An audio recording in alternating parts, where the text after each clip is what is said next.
All right, welcome everyone to our Misconceptions podcast. I am so excited to be welcoming today Aliza Abrams-Koenig. Welcome, Aliza. Thank you so much. It's great to be here. So we are going to be talking today about a pretty interesting topic. I think people will be kind of curious about this. I think there's a lot of chatter around like, is this something we can do? Is this an option available within the Orthodox Jewish community? And I know about the work that you do, but why don't we start first who you are professionally? I'd love to hear more about that and then launch into your story. So tell us about yourself. Thank you. So Aliza Abrams-Koenig, I live in Riverdale, New York. And I share that because New York actually plays a role in my life and the surrogacy world, which I'll get into a little bit later. But professionally, I work for Yeshiva University. I am the director of student leadership. I run a leadership scholarship program for undergraduates, which is really an amazing program. I've been at YU my entire career, and I've done much work in the education world. And then after I got married, began developing kidney disease. And while I was simultaneously trying to start to have a family and was told by a variety of doctors that I could not have a healthy pregnancy, I could not carry a healthy pregnancy. And that's what eventually led me into the surrogacy world, was one of my doctors who recommended it. And from there, even our own experience, which we were very private about throughout our first pregnancy, and I only knew one other person who had done surrogacy, only because I was basically crying to a friend and saying, like, this is our only choice. We have no one to help us, but this is what we're doing. And she said, I think this one girl we went to high school with just had twins born via surrogate. Would you like to connect with her? And she became like my guiding light. And we have become really close friends again now since then. And what happened is after our son was born, we shared with everybody what had happened and what we had gone through at his bris. And probably 2 weeks after that, I got my first phone call saying, my sister-in-law is exploring surrogacy. Can she call you? And it just snowballed from there, of people reaching out and hearing, oh, I heard. Can I talk to you?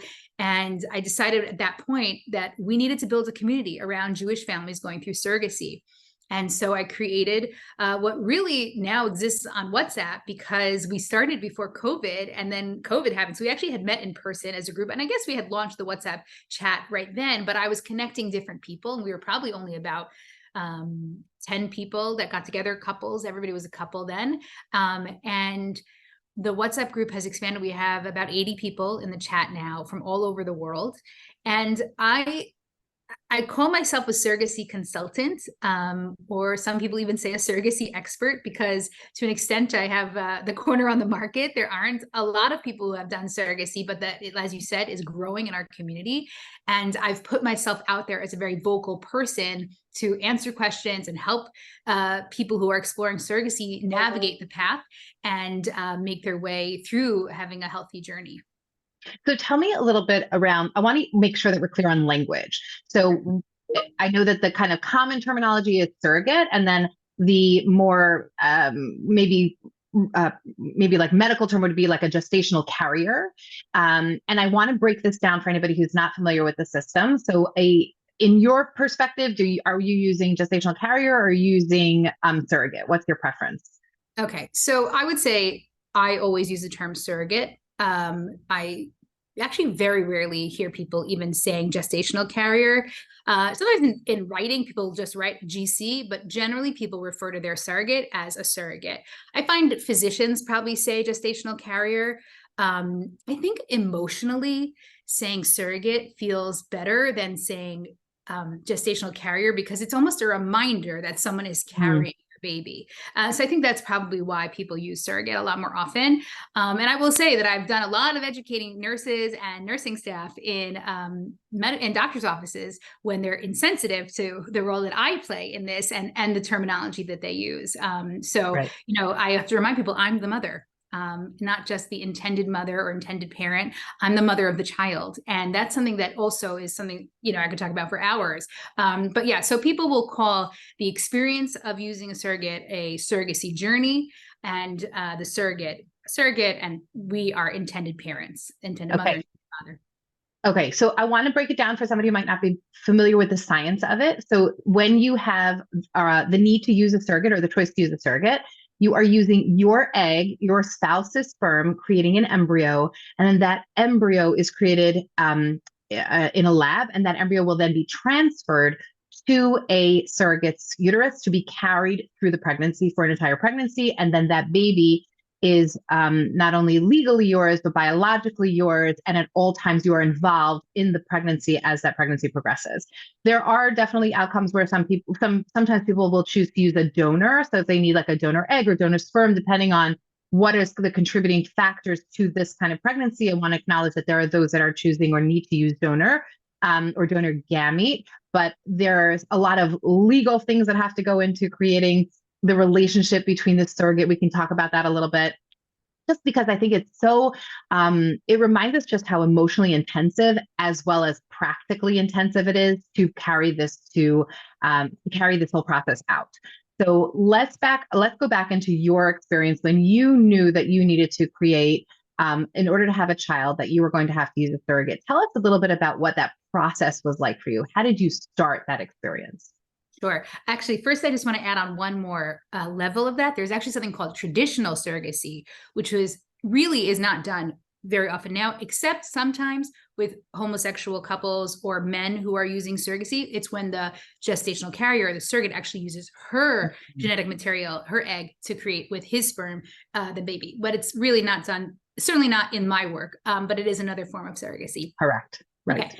So starting our journey was, like I said, I got married at the ripe old age of 31. And I would say right away, my husband and I, we were actually living in two different states. He was in Maryland, I was in New York. We were both finishing school-based jobs up, or at least he was finishing his job, and he would be moving to New York when, I guess at the end of the academic year. We had gotten married in January.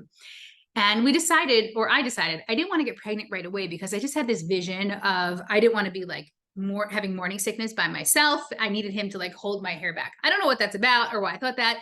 And interestingly, like now, or not now, but I would think over the years after going through surrogacy, like almost resenting that decision. Why didn't I try to get pregnant right away? Who knows? Because I didn't know that I would need a transplant at that point. I knew that I had kidney disease, but at that point, my doctors were like, you'd be a high-risk pregnancy. You just need some extra monitoring. But okay, life is how it is. So I went to a nephrologist, and at a certain point, a kidney doctor. I was starting to feel like he didn't exactly know how to manage me. I had gotten a little bit sicker, like I had had a blood clot in my leg, like things were kind of getting a little bit worse, but on the daily, I felt normal. So I decided to, at the same time as explore a new nephrologist, also start talking to a fertility specialist. So I went to see Dr. Zalman Levine in New Jersey. He's an amazing, amazing person and physician. He's just an incredible reproductive endocrinologist. And he said, Aliza, you don't have any fertility issues. I can see you'll be able to have children. I was like, great. And I went to this other nephrologist, and he put me on a cortisone regimen, and I really had like every adverse reaction you could have. I ended up in the hospital a couple of times. It was really awful. And at a certain point, he humbly said to me, I actually don't think I can care for you. I think you're just out of my league. And I really appreciated his honesty. And he said, I had once gone to a conference with this physician in New York City. She specializes in women in their childbearing years who have kidney disease. Her name is Dr. Phyllis August. You should reach out to her. And I contacted her office, and this little old lady, who, thank God, to this day still works there, she answered the phone. And when I told her my name, she immediately bageled me, right? She acknowledged that I was Jewish and she was Jewish. And when I told her my birthday, she said, oh my gosh, you're so young. I'm going to get you in right away. Dr. August usually has waiting lists for 6 months. And she really got me in that appointment, which was incredible. And Dr. August was so sensitive and so kind to me. And she just said, like, let's get your kidney disease under control. And then at a certain point, I said to her, okay, well, when can we start talking about me getting pregnant? And she said, Aliza, we can't talk about you getting pregnant until you have a better handle on your kidney disease. And she said to me, I don't know how you would feel about this, but I actually have a niece who's your age who also has kidney disease and just started the surrogacy process. Would you think about that? And I was devastated, absolutely devastated. I described that appointment as, her office is like the size of, I don't know, a bathroom. And I was there with my husband and my mother, and it was 900 degrees. And I just burst into tears. And I was so upset. And I just like, you don't get it. You're not a frum person. You don't know what it means to live in the Jewish world, to get married late and to not have children, etc. And I was just so angry. And, I left that appointment just very upset. But then, thinking about it more with my husband and eventually speaking to our rabbi, really came to the reality that they said to me, you can either wait till after you have your transplant, which I didn't know when that would be, or I could explore surrogacy. And so we decided, maybe they kept saying, maybe I would need a transplant in my 40s. Well, I didn't want to be in my 40s and starting my family at that point. So we said, okay, well then if surrogacy is our only option, let's go for it. And she told me that, I didn't know about surrogacy. I didn't know what it meant. I didn't know anybody who had gone through it. I didn't even know like what IVF really entailed. I knew about it in general, but I didn't know what the experience was. And I said, like, where do I go next? And she recommended that all my doctors are at Weill Cornell in New York City. And she recommended Dr. Zev Rosenwax at Cornell, who she referred to as an IVF god. And I was like, okay, I don't know what that means, but we'll see him. And like side note, apparently all of the Hasidic Rebbes, like their children go to him privately, but he sees everybody. So he is this amazing doctor who I believe successfully implanted the first healthy IVF baby about 40 years ago or so. And he was willing to work with me. And he said, okay, let's create your eggs and embryos and let's get this going. And I had to be monitored both for my kidneys and for this, IVF process at the same time. And at the time, which is why I mentioned New York earlier, it was illegal to do surrogacy in New York State. You could not pay a surrogate to carry your child. So his office did not have any experience with surrogacy. They obviously were able to create embryos, but I had to then find another practice outside of New York City to send our embryos to, for us to eventually implant them into a surrogate. So we found a practice in Connecticut who that doctor, she had actually been a fellow under Dr. Rosenwax. So, and ironically, her parents are friends with my in-laws. I did not know this. She was at my wedding. I never knew she existed, etc. She's a great doctor. And so we went to her and eventually had our embryos sent to her. And her office recommended a few different agencies, some surrogacy agencies to look into. So I want to just backtrack for 1 second, is that while I started our IVF, my kidneys started to fail, basically. I managed to do 2 rounds of IVF. The first round was nothing came of it because my doctor was so conservative and didn't want to affect my health that they just didn't give me enough hormone treatment, whatever it was. Thank God our second IVF cycle was much more successful. But at the same time, my creatinine, which is how they monitor kidney functioning, basically skyrocketed. And I had to go, I was seeing my doctor pretty regularly, my kidney doctor, but that was May. And she said to me, Aliza, you need to come back in August and we'll do some more blood work again. And when I, went into that appointment thinking, okay, maybe in 10 years from now, I would need a transplant.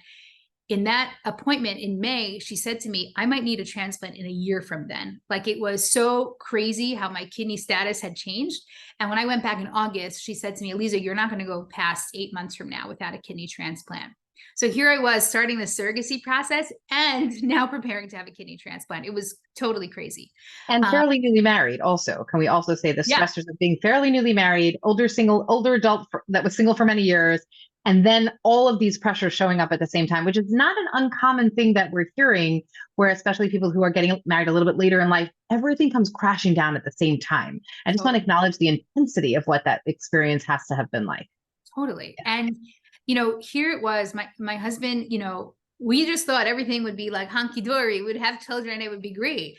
And I was, throwing him into this crazy mix, and the guilt that I was experiencing of, you didn't think this was going to be your life. I didn't think this was going to be my life. And not being able to, give him a child or give us a child, like so much guilt and pain of being constantly going to medical visits and things like that. And I just didn't know what to do with myself. Yeah.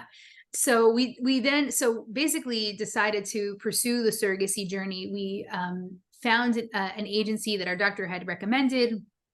Interestingly, right before we were about to sign a contract with that agency, she actually called me and said, don't work with them. And we had to start the process again and find a new agency because she said they'd been sending her really, I want to say like inappropriate surrogates. She wasn't happy with the quality of their health, so to speak. They were kind of just sending different people to her. So we chose another agency. And while I was gearing up for my transplant, we were also gearing up for our first embryo transfer. Wow. let's take a time out for me for 1 second. Let me ask you, I would like for you to address a little bit about, you said you consulted with your Rav, right? I know that there's so many questions about the halachos and the rabbinic guidance around surrogacy. Talk to me about why are people hesitant about it? And then talk to me about some of how this has been navigated in the halachic realm. Sure. So I would say, first of all, it's like one of the number one questions I get from people when they reach out to me is, first of all, certainly people who are more Haredi are reaching out. I've managed to connect people with rabbis who, let's say, if a woman contacts me and she'll say, do you know of a rabbi who's like on this level that my husband will accept, right? And that's, or my in-laws or my parents, that's a big problem for people. So I come from the Yeshiva University world. Many of the Roshei Yeshiva are people who I consulted with. Our posek, our rabbi is Rabbi Ezra Schwartz, who was incredibly supportive of our whole situation, my health and our surrogacy process. And he really helped us navigate that whole process from a halachic perspective. So when we asked him questions, the number one question that people say is, does the surrogate have to be Jewish or not Jewish? And that's a big question that comes up. I would say that the answer to that is pretty divided. Many rabbis recommend use a non-Jewish surrogate. And then you do what's called a gerus l'chumra, that you convert the baby just to be absolutely sure they're Jewish, because we know that babies are genetic material. It's my Jewish baby, because it was carried by a non-Jewish woman, and halacha only knows, not what science knows, that it just came out of her birth canal. Isn't that technically the mother? And that's the halachic mother, is the surrogate, which also a very painful thing to accept emotionally, but that's another part of the conversation. So the guidance we had gotten was to use a non-Jewish surrogate and to go through that conversion process for our child. People, though, are more and more saying that you can use a Jewish surrogate. The ramifications of that, though, are that you should find an unmarried Jewish surrogate, because a Jewish surrogate who is married, that child can technically be considered a mamzer, a bastard child, because it's your husband impregnating this other married woman. Again, though, there are rabbis who say mamzeras, the bastardization of a child, does not happen in a test tube, right? We know that they are not creating that baby together. And the other challenge that comes up is, forget if that baby, the mamzer piece of it, is if she is the halachic mother, her children are now halachic siblings to your child. So you actually have to keep track of those children and make sure they don't marry each other one day. So there's different reasons why people will use a non-Jewish surrogate versus a Jewish surrogate. Using a Jewish surrogate, though, obviously avoids the conversion piece of it. And now I'm interacting with many more, let's say, not religious Jews who would not be accepted by an orthodox Beit Din to convert their child, but they don't want to have a challenge that if their child wants to move to Israel one day, or they want to do whatever it is in their life, that they're not actually viewed as Jewish. So it's a really complicated process, and they're trying to find Jewish surrogates for these non-religious families. But again, there's many complications. So a rabbi will be involved, because if you're going to then convert your baby, you need a sponsoring rabbi, the same way if an adult was converting or whatever it is. The difference with a conversion of a surrogacy baby is that they at a bris, for example, you have 3 edim, 3 witnesses who are at the bris, and then at the conversion. But then that's it. The child doesn't have to reconvert around their bar mitzvah the same way if, let's say, you adopt a child or a parent converts, their children as babies. Once they have the conversion at birth, or rather at like 6-7 months, they're done. And with a girl, it's just going to the mikvah, and then she is done as well. Mm-hmm. Yeah. Fascinating. I wasn't aware of that differential into how the gerus, the conversion process might be different for somebody who's the product of a surrogacy pregnancy versus not. Very fascinating. Talk to me a little bit about what it was like to introduce this idea to family and friends. Like, what was just that like, not as a person who runs an organization, but just as a woman, what is it like to begin to talk about these experiences with those in your life? Yeah, it's really interesting. So we, Baruch Hashem, now have 2 children. Our son is 4.5 and our daughter is 3 months old. And when our son was born, so I, thank God, have a lot of nieces and nephews. And we only told the adults. We only told their parents, my siblings, my husband and I, our parents. We didn't want the children to know until the baby was born, because we just felt that it was too difficult for them to understand. And I didn't want all of their questions, because I wasn't ready to answer them. And at the time, I was actually working in a girls' high school with 200 plus students, and I was not ready to answer their questions either. And even there, I told all my colleagues about a week before our baby was born, because it just feels like there are so many pieces that are out of your control that it's something you want to keep private. And when I started to tell people the story, I only got warm reception from everybody. There was one dumb person who I said to her, I was expecting a baby via surrogate. And she was like, I thought you looked a little different. And I was like, I literally just told you I'm not pregnant. And you just told me I'm fat. Like that was what that conversation was. Oh, lovely, lovely. Yeah, it was great. She was So older. I just want you to repeat that line one more time. I'm expecting a baby via surrogate. Is that what you find to be a good terminology that women or couples are using in terms of bringing home their child? Yes. I refer to it the same way anyone would refer to their pregnancy. We're expecting a baby. I'm expecting a baby. Our baby is due whenever, like that's how it worked for me. And it felt very natural. I was never afraid that I wouldn't bond with my baby. That is a question that people fear. Obviously, I'm not nursing our child, but that second or maybe a minute after the baby comes out, that baby is handed to the mother for skin to skin, or the father, whomever, for skin to skin. It's only given to the surrogate for 1 second for them to cut the umbilical cord, and that baby is yours. So I always just said, like, our baby is due whenever, or we're expecting a baby. I made a gift registry the same way, and it says our names and the baby's due date, like all that kind of stuff that any other person who's carrying their own child would do, we did, except I was very private about it. So now, people saw me now. Our daughter's 3 months old, and they said, when did you have a baby? I didn't see her pregnant. And I say, yeah, she was born via surrogate. If I don't really know the person well, I just say, oh yeah, I guess we haven't seen each other, because it's none of your business. You know what I mean? Like, I have friends who don't live in the same state as me. We're not in touch on a regular basis. And then I see them and they had a baby. I'm not questioning where that child came from. Why are you questioning where my child came from? So hold on just for a second, because there's one thing about this that I think is can challenge people's ideas of what is the best choice in how we speak about these issues. So I have definitely heard women say, well, maybe I should just like stuff my belly and pretend I'm pregnant, or go away for a while, or move to Israel for 6 months, and then everybody will just think I had a baby. Why does anybody have to know? And of course, I know from a therapeutic perspective and from the recommendations of American Society of Reproductive Medicine, like, all recommendations are about full, honest disclosure to the child, and of course to immediate family members as well, because of the risk of not disclosing is just too dangerous for the developmental health of the child. So there are definitely, though, there's significant pushback in the Orthodox world around that idea of like, but nobody's going to ever know, and my child's very unlikely to ever do like a 23andMe swab for those that are using donor conception related issues. Like, why would anybody need to know? And I'm wondering, how do you talk about that? Like your perspective, but also how you talk about why it's necessary for this to not be a secret, that there's an issue of privacy versus secrecy. But talk to me a little bit about that experience and process for you. Yeah, I would say, first of all, there have been women who, again, are from the more right-wing community who have told me that their plan was to move out of their community for a year and come back with their baby. Someone even told me she made sure not to see her in-laws the entire time they were expecting that baby, so that they would not know.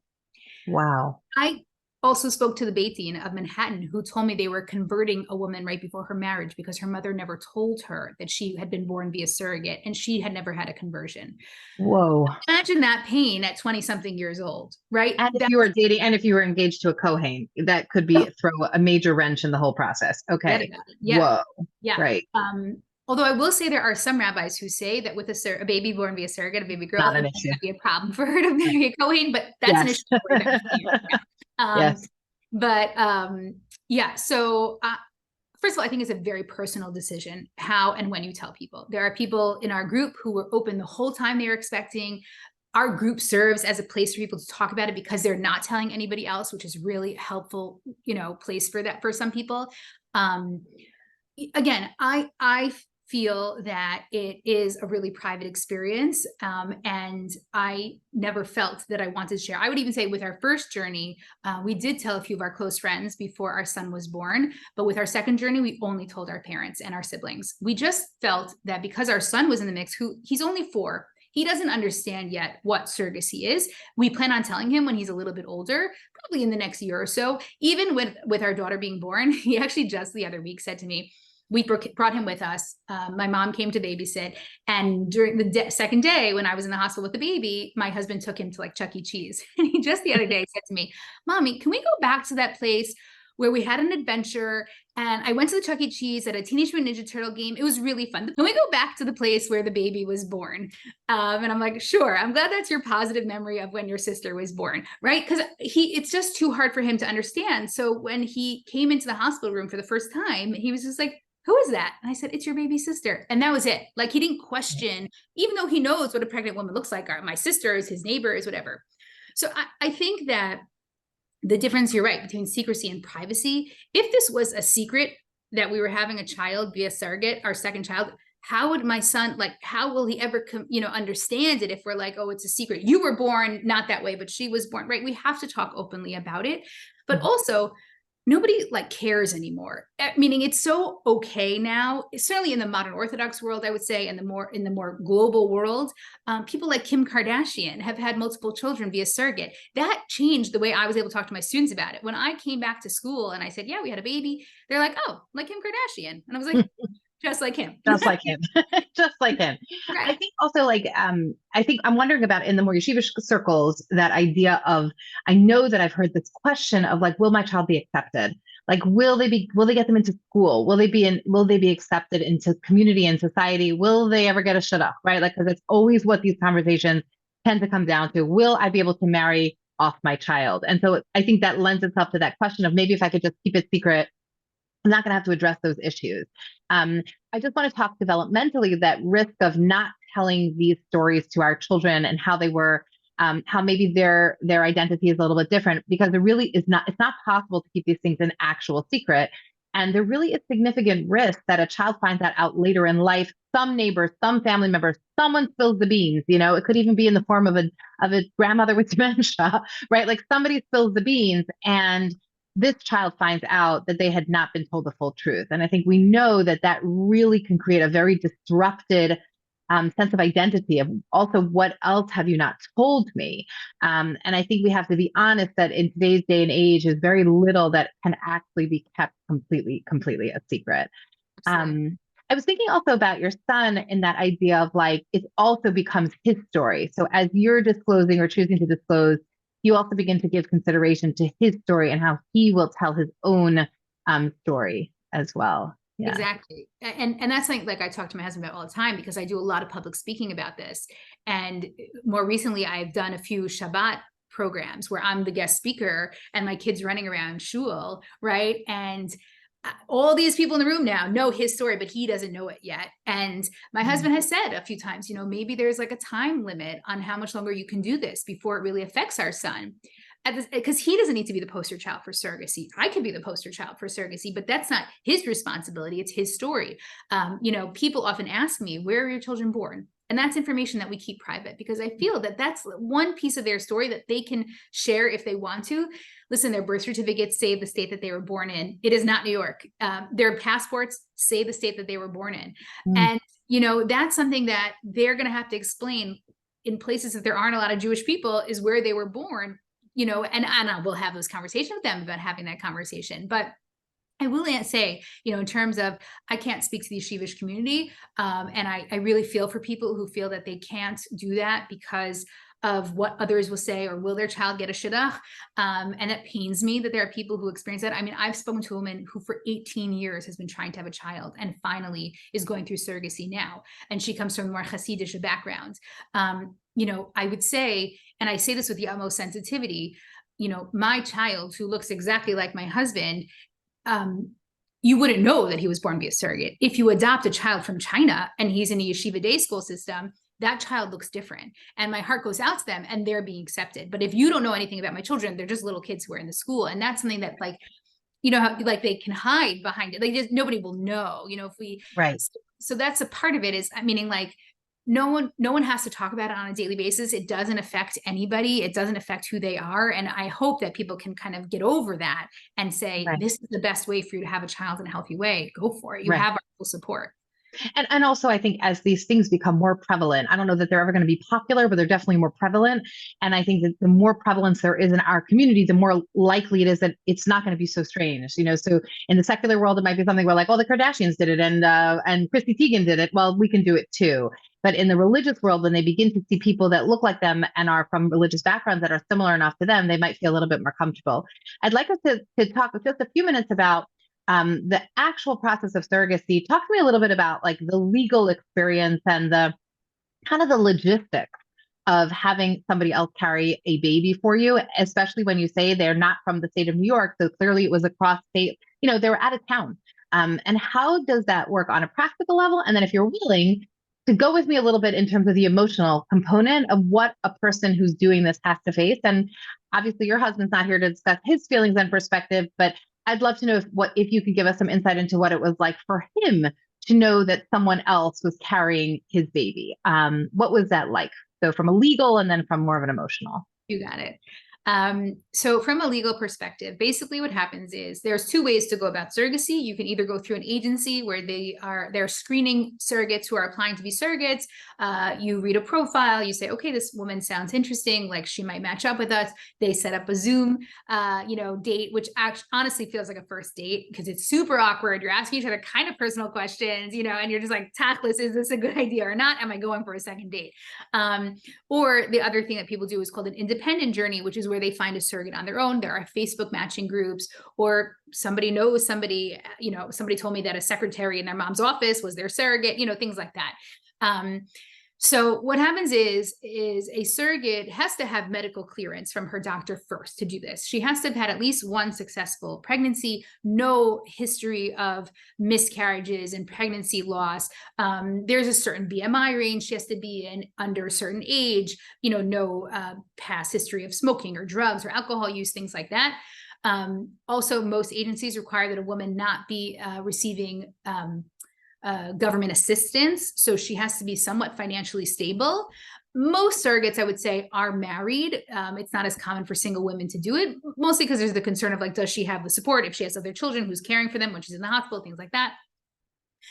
So once they get the initial medical clearance from their doctor, once you match, meaning you've both agreed, okay, this is the right person for me, we're going to work with this surrogate, she's going to work with us, she then goes to your reproductive endocrinologist for medical screening. Since COVID now, a lot of doctors are saying she can do it locally at her own clinic and then they read the results, but that involves a saline ultrasound, some blood work and things like that, and they review her medical history. If they decide she is okay to carry a baby for you, then you go on to legal contracts. So the legal contract is generally most agencies are using the same contract. It's like a 40-page document that details all of the responsibilities of the surrogate. It differentiates between her being responsible for the child and you being the parent. There are certain states that it is still illegal in, so she's, let's say, not allowed to travel to those states after a certain point in her pregnancy. You can put in certain requests that you have in your contract. So for example, we put in a piece about Shabbat and Chagim, and if we can't be reached, the doctor makes the decision, not her. Our rabbi said, there's no issues with a surrogate eating non-kosher food, which also kind of hits you in your gut. We're like, oh my God, has my baby tasted bacon? And you're like, probably, but whatever. So, if there's specific things that you are, concerned about, whatever it is, it goes into the contract. We, for example, said our surrogate cannot post anything on social media about our pregnancy. She was allowed to post pictures of herself, but we didn't want any information about us or the gender or anything like that. So that you go through all that. You have a lawyer, she has a lawyer. You pay for her lawyer, and her lawyer is local in her state, and yours can be wherever, but it's your lawyer. And then once both parties agree to everything in the contracts are signed, and then she's given the go-ahead to begin the process of the hormone treatment and things like that. So getting ready for transfer, as they say. So she comes to your doctor for the embryo transfer. She goes home a day later and she is monitored locally, but the results are sent to your doctor for the first 12 weeks of the pregnancy. After that point, then they release her to her OB for the rest of the pregnancy. She's the one who chooses her OB. Now, if you find out that her OB is like a totally crazy person, you can say, I don't want you working with that OB. Please work with this practice or whatever it is. But generally, the surrogate chooses her own doctor. She chooses the hospital. It's usually a place she's had children at before and things like that. So there's already the relationship. And most people will only go out, let's say, for the 20-week ultrasound and then for delivery. In our first pregnancy, that's what we did. The second one, I went for one more appointment. I just wanted to like be a little bit more involved. And so I went for that. But I went with my husband for the 20-week the first time, and by myself the second time, because we already had a child at home.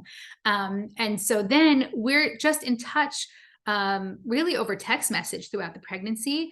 I was on FaceTime for all of the doctor's appointments, you know, and for the heartbeats and things like that, the ultrasounds, just in an effort to stay connected, because it really is very hard to feel connected when you're not seeing that baby bump grow, aside for in pictures, and you don't get to feel the kicks. You don't feel the heartbeat and all that kind of stuff. And I would say that's like a really big emotional piece, is not being there and also trusting what is essentially a stranger with the safety and, you know, success of your child's growth during pregnancy. And so you once the baby is, you know, once you're near the due date, you go out. Usually a lot of times people schedule an induction because it's easier to ensure everybody that needs to be in the room is in the room. And the hospitals nowadays, certainly I've only heard positive things, you know, they make sure that both you and your partner are in the room, and she and her partner can be there. Sometimes during COVID, it was really challenging. There were parents who were not allowed into the room, and they only saw the baby after the baby's born, which is terrible. And thank God it's behind us. I will say one emotional piece with our first journey was that the hospital gave us only 2 hospital wristbands. It went on her wrist and my wrist. My husband didn't get a hospital band, right? And that was something that you like think about, but you don't really, you know, experience until it happens. And her name was on my son's hospital band. And that was like also like a punch to the stomach. I was like, she's not the mom, but she was the patient. This time around with our second child, thank God, I don't know if it was like a bigger hospital and more like less small townish, but we all had hospital bands, and our name was on our baby's hospital band. They've probably done it before. I think sometimes these things are developed when they realize, wait, that made no sense. We need to do this differently in the future. Yeah. I do think it's, I mean, we actually just had a chat about this in our WhatsApp chat. It is kind of hospital specific. But yeah, you know, but then once the baby is born, you know, they care for the baby initially in the same room with the surrogate, but then you're taken to your own room. And the first time we saw our surrogate one time, the second time we didn't see her at all. She kind of like texted one time to say hello. That was kind of her MO. She wasn't a super in touch person, which made the journey very challenging, because I kept saying to her, can you send me updates? How are you feeling? Can you send me a picture? And she would just like sometimes send me and sometimes ignore me. And I had our agency on top of her, and she just like did her own thing. And that was really, really challenging emotionally and upsetting. And I spent a lot of time being angry about what was going on in the pregnancy instead of like in this blissful state of, I can't wait for this baby to be born. Instead, I was like, I'm counting down for this baby to be born because I don't want to be in this relationship anymore. And that's a challenging part of surrogacy also, is, you know, the things that happen with a surrogate, where someone just shared with me, you know, her surrogate like changed the schedule of the transfer date because it didn't work for like a kid's birthday party. But that's not fair, because it actually affected the transfer, right? And it didn't work. Maybe it's because she chose her kid's birthday party over your kid's success. And that's where you're dealing with somebody who has a right to a decision, but you're like, but these decisions should all be mine. It's my baby. So that lack of control, that lack of self-determination, an extreme thing to get used to and to consider. Talk to me a little bit about your husband. Tell me what it was like for him. Yeah.